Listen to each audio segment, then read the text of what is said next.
Blocus suite au putsch du 26 juillet, le Nigeria n'a fermé aucune frontière avec le Niger. Pour plus d'informations sur ce sujet, retrouvez-nous après le générique.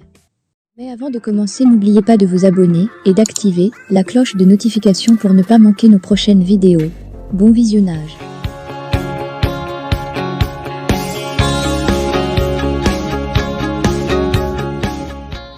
Le Nigeria est resté flexible avec le Niger, contrairement à la position ferme du Bénin. Selon nos informations, depuis le début de la crise, les autorités nigérianes n'ont pas vraiment fermé les frontières donnant sur le Niger. Du moins, après les premiers jours, les transporteurs ont vite trouvé des voies secondaires pour contourner les frontières officielles. Car, contrairement au Bénin qui est séparé du Niger par une barrière naturelle qu'est le fleuve, les 1500 km de frontière entre le Nigeria et le Niger sont très poreux. Ni les autorités d'Abuja, encore moins les gouverneurs des États riverains du Niger n'ont mis en place aucun dispositif contraignant pouvant empêcher la circulation dans les deux sens, comme l'a fait le Bénin.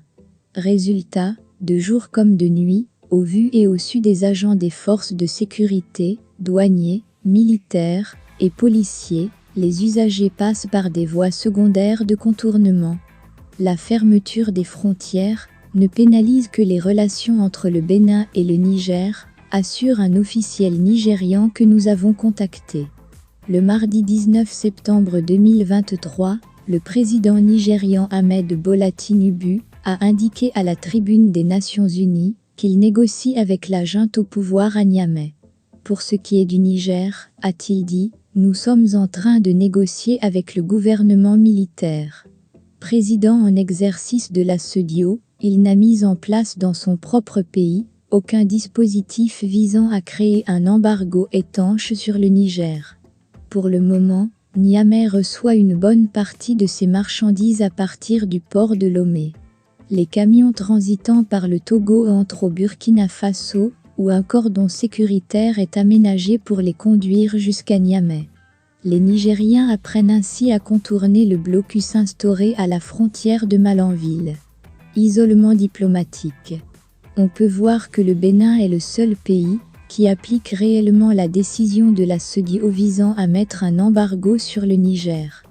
Le Burkina Faso et le Mali qui n'appliquent pas cette mesure ont créé avec Niamey une alliance des États du Sahel, une institution à caractère militaire destinée à assurer une protection mutuelle des trois États en cas d'agression. Pendant ce temps, les commerçants et les transporteurs béninois, dont les marchandises et les camions sont bloqués à Malanville, sont ruinés. Le port de Lomé bénéficie, quant à lui, du détournement du trafic né du blocage des marchandises devant transiter par le port de Cotonou.